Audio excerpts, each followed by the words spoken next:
وفاقی کابینہ کی اقتصادی کمیٹی نے پاسکو ذخائر سے صوبوں کو گندم کی فراہمی کی منظوری دے دی۔ صدر وزیر اعظم کے طیاروں کے انجن کی اوورآل ہالنگ کے لیے 1,80 کروڑ روپے کی تکنیکی ضمنی گرانٹ بھی منظور کر لی۔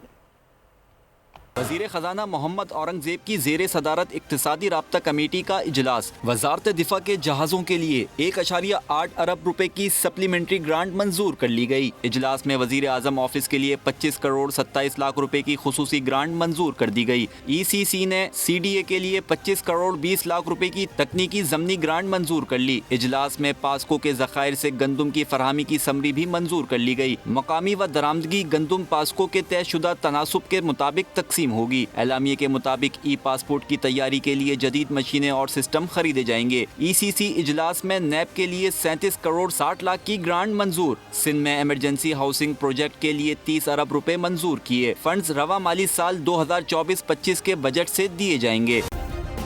سبسکرائب کریں اور بیل دبائیں تاکہ کوئی خبر رہ نہ جائے۔